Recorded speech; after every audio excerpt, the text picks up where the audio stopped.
এই অবস্থা ছিল, এর কারণ কি? তাদের কলবে আল্লাহর জিকির জারি ছিল।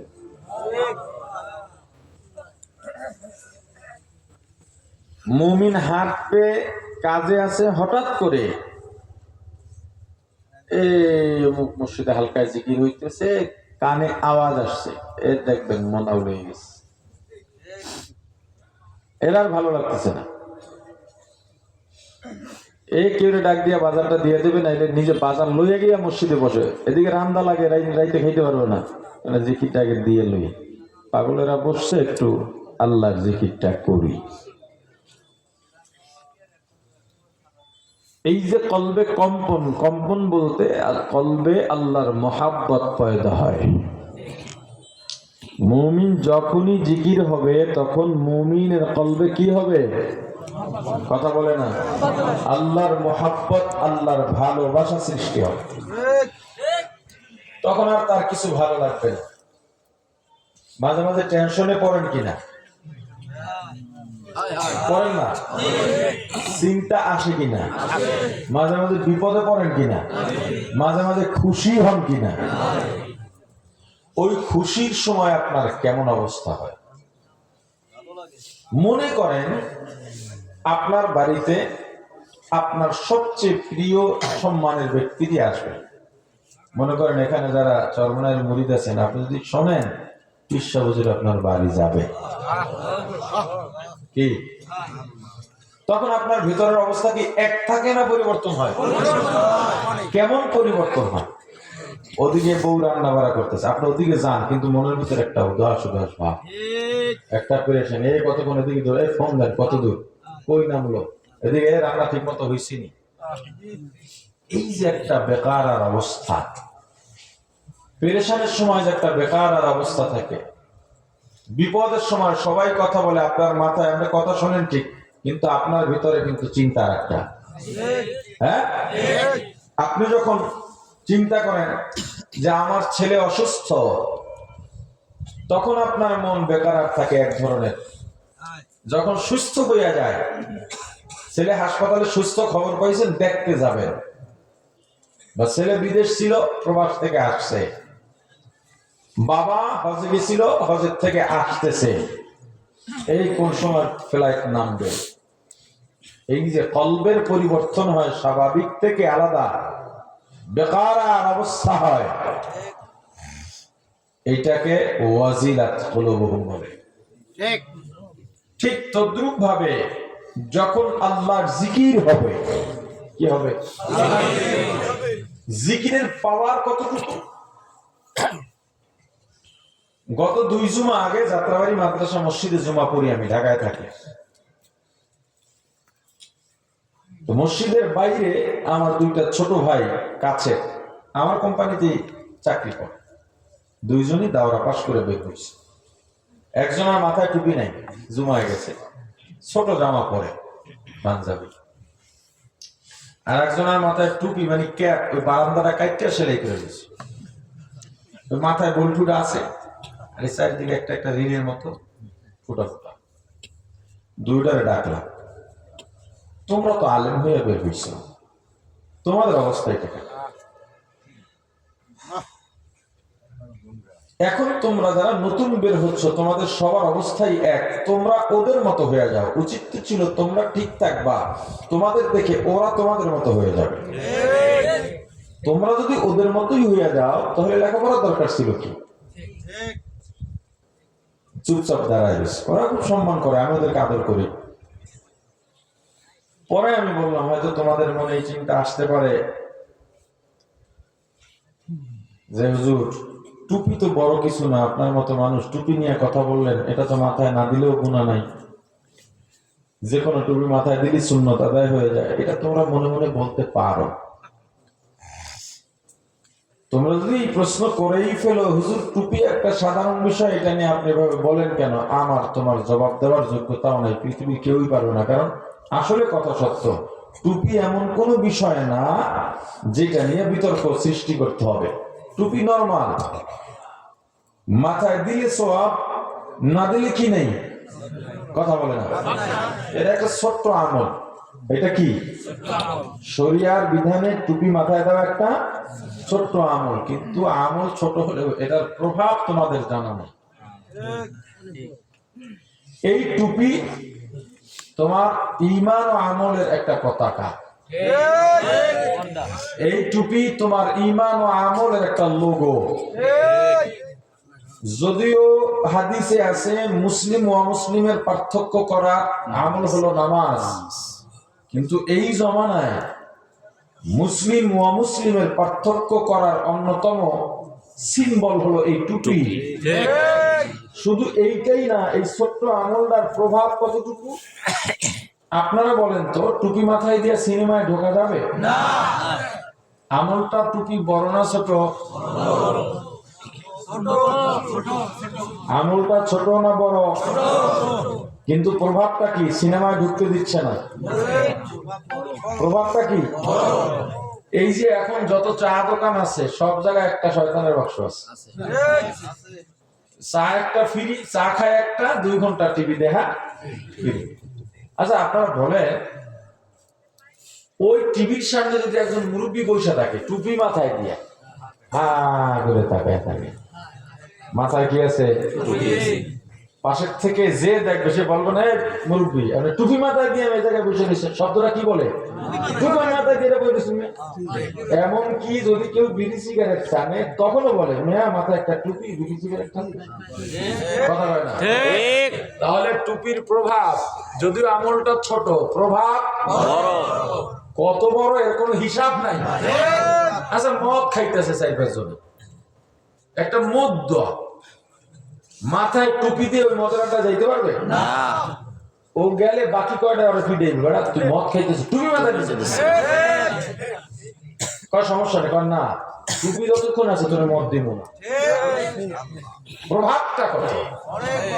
ঠিক তদ্রুপ ভাবে জিকির, এটা শরিয়ার মাপকাঠিতে ফেলাইলে ছোট্ট একটা আমল, শরিয়ার মাপকাঠিতে ফেলাইলে।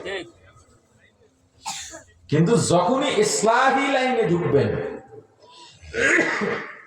কলকে শুদ্ধকরণের লাইনে ঢুকবেন, তখন জিকিরের চাইতে প্রভাবশালী আমল আর নাই। জিকির মানুষকে আল্লাহর সঙ্গে এমন ভাবে জড়ায় দেয়, একা একা বসবেন, মাঝে মাঝে গুনগুনাইয়া দুনাল জাহরি আল্লাহ জিকির করতে বলছেন, জেহের আওয়াজ নিষেধ করেছেন। এটা দিয়ে অনেকে দলিল দেয় জলি জিকির জায়েজ নাই, জোরে জিকির জায়েজ নাই, আসলে ভুল। জেহের বলা হয় সাধারণ আওয়াজ থেকে উঁচু আওয়াজ যেটা, ওটাকে জেহের বলে। কথা বুঝেন? কি বুঝেন? এই আমি কথা বলি এখন আপনার সাথে। আসসালামু আলাইকুম, ভালো আছেন? হ্যাঁ ভালো। লা ইলাহা ইল্লাল্লাহ, এটা হলো সাধারণ আওয়াজ। জি। কিন্তু আমি যখন জিকির করব এই আওয়াজের থেকে চিৎকার দিয়া, ওটাকে বলে জেহের। কিন্তু ওই জেহের জিকির নিষেধ করেছেন সকালে আর সন্ধ্যায় বা রাতে, যখন আশপাশের মানুষ ঘুমায় বা কাজে ব্যস্ত। কিন্তু যেখানে সবাই জিকির করে সেখানে কে কানে ডিস্টার্ব দেবে? অতএব সেখানে জেহের দিলেও সমস্যা নাই, তবে জেহের না হইয়া জিকির শান্তভাবে হওয়াটাই বেশি ফল দেয়। বৈশে বৈশে একটু জিকির করে দেখেন, পাথর হৃদয়টাও কিভাবে গলে যায়। জিকির কি করে মোমেনকে?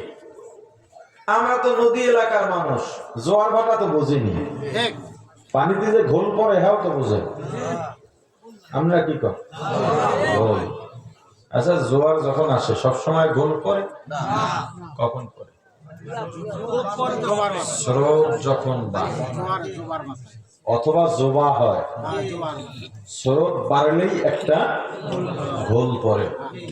ওই ঘোল মাঝে মাঝে এত তীব্র হয়, বিশাল সুরঙ্গ হয়ে যায় মাঝে, দেখলেও ভয় লাগে। ওখানে টলার পড়লে ওই ঘোলে টলার খাইয়া ফেলায়, জাহাজ পড়লে জাহাজ খাইয়া ফেলায়। ওই নদী বা সাগরে যত পানির উপরে আশেপাশে ময়লা ভাসে, ঘোলে আস্তে আস্তে সব টানে, টানতে টানতে সব ময়লা খাইয়া পানিটাকে পরিষ্কার বানায় ফেলায়। দেখবেন ঘোলে মাঝে মাঝে বিকট শব্দ হয়, ময়লাগুলো কই যায় আর খুঁজে পাওয়া যায় না। বান্দা যখন আল্লাহর জিকিরে মশগুল হয়ে যাবে তখন কলবে আল্লাহর মহাব্বতের স্রোত শুরু হয়। এই স্রোত যত বাড়বে, জিকির যত করবে তত বাড়বে।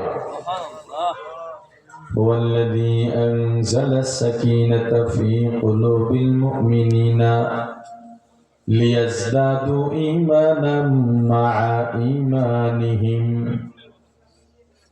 মুমিন যখন কলবটাকে আল্লাহর জন্য প্রস্তুত করে ফেলে, আল্লাহ বলেন আল্লাহর পক্ষ থেকে মুমিনের কলবে সাকিনা নাজিল হয়। আল্লাহর রহমত মুমিনের কলবে নাজিল হয়। সাকিনা এটা মুফাসসিরিন ইকরাম বলেছেন আল্লাহর মায়া আরো বেড়ে যায়। যদি এমন হয় কি হয়, লিয়াজদাদু ঈমানাম মা'a ঈমানিহিম, মুমিনের যে ঈমান থাকে ওই ঈমানের সঙ্গে আল্লাহ আরো ঈমান যোগ করে ঈমান বাড়ায় দেয়। যখন ঈমান বাড়ে আল্লাহর মহব্বত বাড়ে, কলবে আল্লাহর মহব্বতের স্রোত থেকে জোবা শুরু হয়, স্রোতের তীব্র গতি শুরু হয়। মুমিনের কলবে আল্লাহর মহব্বতের ঘোল পড়ে যায়। ওই ঘোলের মধ্যে দুনিয়ার যত বাধা আছে সব নেস্তনাবুদ হয়ে যায়। যত বড় ধোঁকা আসুক না কেন, ওই ধোঁকা ওই মহাব্বতের সামনে থেকে না। কলবে যত গুনাহ আছে, গুনার ময়লাগুলা ওই স্রোতে টেনে টেনে ঘোলের মধ্যে ফালাইয়া বেনিশ করে দেয়। তখন বান্দার কলবটা হয়ে যায় তাআল্লুক মা আল্লাহ। ওই বান্দা আমার আল্লাহ ছাড়া কিচ্ছু বোঝে না।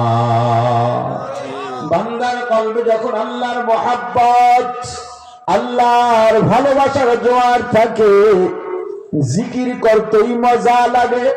কাজ করতেছে, হঠাৎ করে মসজিদের আজানের আওয়াজ কানের মধ্যে চলে এসেছে, সব ফলায় মসজিদে দৌড়। ওই যে কলবের মধ্যে আর কিছু ভালো লাগে না। নামাজে গেছে, নামাজ পড়তে পারলেই মজা লাগে।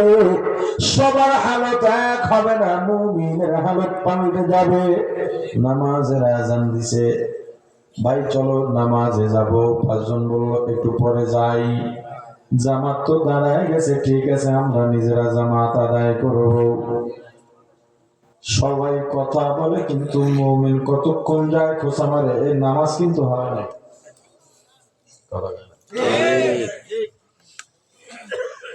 ঠিক আছে খানা খাই গেল, মুমিনের ভালো লাগে না, নামাজটা পড়ে লইতাম। ঠিক আছে সবাই যেহেতু বসছে খানা খাইতে, খানা খাওয়া শেষ, বাকিরা বসে আছে চা নাস্তার জন্য, একটু পান খাবে তারপর নামাজে দাঁড়াবে। কিন্তু মুমিন বলে ভাই নামাজ কিন্তু হয় নাই, চলো আগে নামাজ পড়ি নাই। ওর কল ওর জায়গায় স্বাভাবিক অবস্থায় নাই। বলে নামাজ পড়িনি, বলে একটু পড়ে, বলে দূর তোদের লাগবে না, 2-3 জন ডেকে নিজে গিয়া জামাত আদায় করে। মুমিন যখন নামাজ আদায় করে ফেলতে পারে, এর চাইতে প্রশান্তি দুনিয়ায় আর কিচ্ছু নাই। ফজরের আযান হয়ে গেছে, শীতের রাত, হাত মোজা পা মোজা পরে ঘুমায়, গায়ের মধ্যে জাম্পার আছে, সোয়েটার আছে, দামি বিদেশি কম্বল গায়ে, এত শীত কান পর্যন্ত ঢাকা। কিন্তু ফজরের আযান হয়ে গেছে, উঠে গেছে লাফ দিয়া কম্বলটা এমনি বাড়ি মেরে সরাইয়া দিল। যেই মানুষটা কম্বল ছাড়া থাকতে পারে না, শাল চাদর ছাড়া থাকতে পারে না, হুঁশিয়ারি একটা পাতলা গেঞ্জি গায়ে জামাত ধরা লাগবে, দৌড়াইয়া ওযুখানায় গেছে, ঠান্ডা পানিতে হাত লাগানো যায় না, কিন্তু দৌড়ে গেছে ঠান্ডা, এত ঠান্ডা মনে হয় সবটাই বরফ। এরপরে ওযু করে আর মনে মনে শান্তি ওযু করতেছি নামাজে যাব, ঠান্ডা আর ঠান্ডা লাগে না, ওযু করতে ঠান্ডা হোক গরম হোক মজাই লাগে। শীতের মধ্যে কেউ বিছানা ছেড়ে বের হয় না, কিন্তু মুমিন নামাজের জন্য শীতের মধ্য দিয়ে হাঁটে আর গুনগুনাইয়া জিকির করে। যত জিকির তত মজা, যত জিকির তত মজা। আল মুবারাক কারে কুবা ইখতিয়ার, জাহেলারা কারে দুনিয়া ইখতিয়ার, আশিকারা মিল্লাত মাযহাব জুদাস্ত, আশিকারা মিল্লাত মাযহাব খুদাস্ত। মিয়ানে আশিক মাশুক রামজিস্ত, কিরামান কাতিবিন রাহম খবর নিস। প্রাণের ভাই আমার, মুমিন আবার কোন কোন মুমিন আছে অ্যালার্ম দেওয়া লাগে না, রাত ৩টা ৩:৩০টার সময় ঘুম হয়ে যায়, দুনিয়া নীরবে ঘুমায়। আল্লাহর বান্দা ঘুমাইতে পারে না, যায় নামাজ বিছায়, ওযু বানায় যায় নামাজ বিছায়, নামাজে দাঁড়াইলেই মজা লাগে, আল্লাহর সঙ্গে একটু কান্নাকাটি করতে পারলেই মজা লাগে। জিকির করতে করতে ঘুমায়, জিকির করতে করতে জাগে। মুমিন সবাই ধান কাটে গল্প করে, কিন্তু মুমিন জবানের মধ্যে জিকির কেমনে আমার আল্লাহকে পাওয়া যায়। মুমিন নদীতে মাছ ধরে, সবাই বিভিন্ন কাজে ব্যস্ত, নামাজের রক্ত হয়ে গেছে, ডাকে চলো নামাজ আদায় করি। কেউ লুডো খেলে, কেউ মোবাইল খেলে, মোবাইলে গেমস খেলে, কেউ গল্প করে। আল্লাহর বান্দা কোমরের গামছাটা খুলে যায় নামাজ বিছাইয়া, যায় নামাজ বানায়া, নৌকার গলইকে মসজিদ বানায়া আমার আল্লাহর কুদরতি কদমে সেজদায় লুটে পড়ে। সবাই দোকানদারি করে, কিন্তু মুমিন দোকানদারি করে আর অন্তরের মধ্যে আমার আল্লাহ।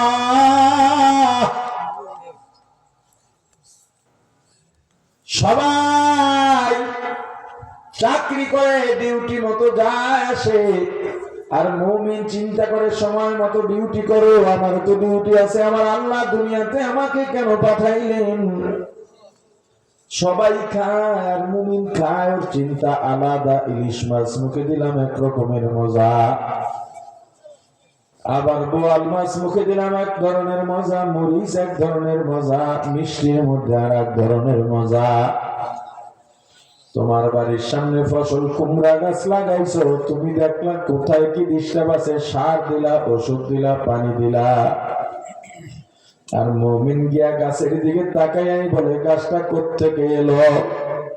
এই গাছের নিচে তো কোনো মেশিনারিও নাই, কুমড়াও নাই, কিচ্ছু নাই, একটা মাত্র কুমড়ার আটি মাটির মধ্যে পোতার পর ৩-৪ দিনের মধ্যে 2টা সবুজ রঙের পাতা গজায়।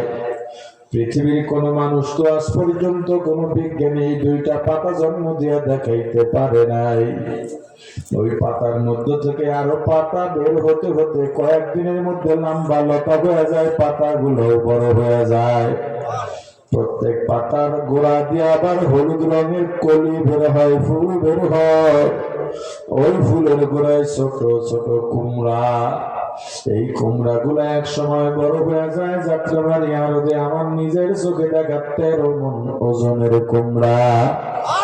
এই কুমড়া চিকুন একটা লতা, ভিতরে কোনো মেশিনও নাই, কারেন্টের লাইনও নাই, নিচে কোনো জেনারেটরও নাই, একদম মাটির উপরে ভাগে চিকন চিকন কিছু শিকড়, টান দিলে উঠে যায়, মূল সব উঠে যায়। এখানেও কুমড়া নাই, লতাটা টুকরা টুকরা করে কাটলেও একটা কুমড়ার আটিও পাওয়া যাবে না, ফুলও পাওয়া যাবে না, শাকও পাওয়া যাবে না, কুমড়াও পাওয়া যাবে না। এই চিকন লতার মধ্যে থেকে এত বড় কুমড়া কে বানাইছে? কথা কয় না, কে বানাইছে? জোরে বলেন আল্লাহ। মুমিন চিন্তা করে চিকন একটা লতা আবার কুমড়া এক ধরনের মজা, কুমড়ার সিল্কা আর এক ধরনের মজা, আটি যদি তেলে খায় আর এক ধরনের মজা, শাকে মজা, কলিতে মজা, ডাটায় মজা। এত সুন্দর করে সামান্য লতার থেকে আমাদের রিজিকের ব্যবস্থা করেছেন আমার মাওলা। ওই মুমিনের দিলটা ভালো থাকে না, এখন আমার আল্লাহকে পাওয়ার জন্য পাগল হয়ে যায়। ওরে আমার মাওলা রে, আমার মাবুদ রে, আমার দয়াল মাওলা রে।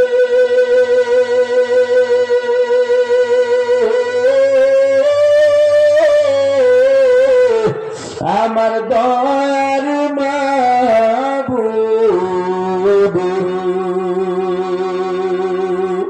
কোথায় গেলে পাবে তোমার ঠিকানা,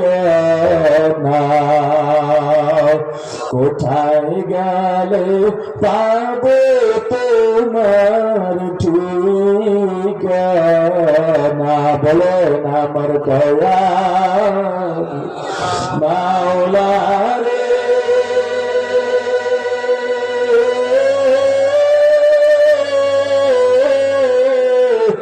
আমার দয়াল মাবুদ রে, কোথায় গেলে পাবো তোমার ঠিকানা, কোথায় গেলে পাবো তোমার ঠিকানা, তোমাকে পাইবার আসে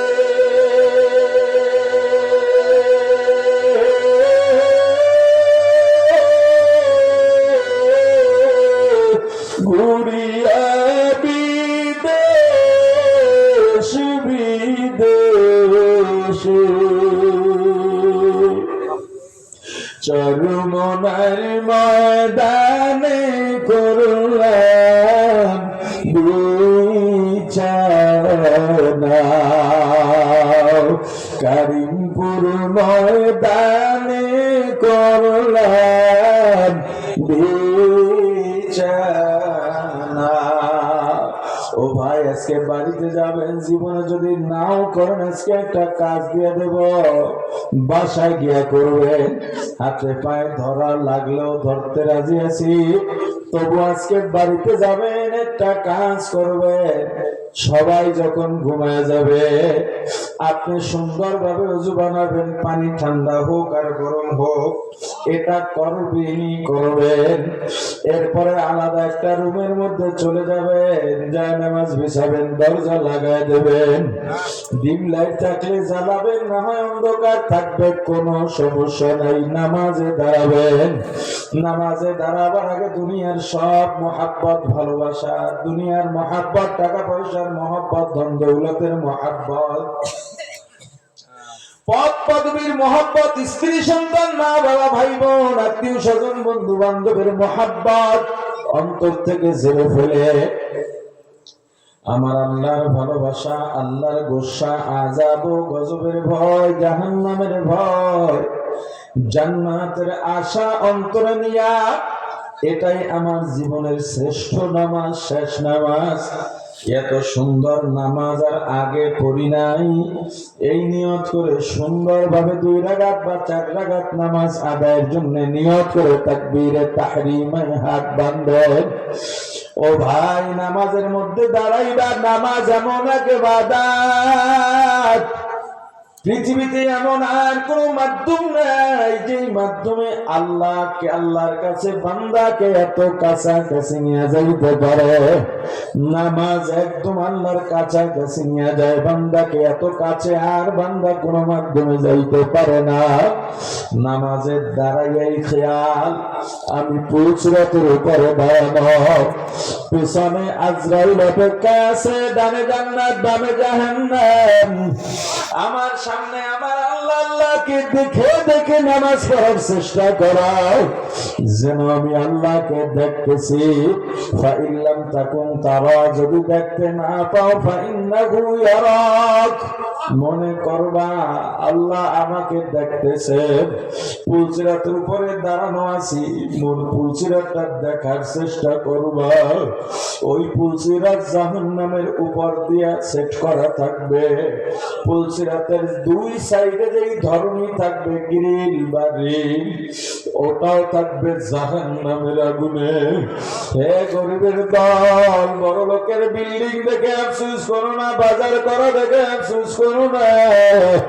কিয়ামতের ময়দানে তোমার জন্য জান্নাতের ফেরেশতা অপেক্ষা করবে, তোমার জন্য পুলসিরাত সেকুন না, তোমার জন্য বিশাল ব্রিজ, তোমার জন্য বিশাল মহাসড়ক। আজকে দুনিয়ায় তোমার মহাজনকে সংবর্ধনা দিয়ে নিয়ে যায়, কিয়ামতের ময়দানে ফেরেশতারা তোমার সংবর্ধনার জন্য অপেক্ষা করবে আর ডাকবে, আসো আসো, সালামুন আলাইকুম তিবতুম ফাদখুলুহা খালিদিন। আমি পুলসিরাতের উপরে দাঁড়ানো, আমার নামাজ যদি আল্লাহর কাছে কবুল না হয়, আমি যদি বেঈমান নাফরমান হয়ে কবরে যাই, কিয়ামতের ময়দানে এই পুলসিরাত কেটে কেটে ওই জাহান্নামের মধ্যে পড়ে যাব। এরপর ওই জাহান্নাম দেখার চেষ্টা করো।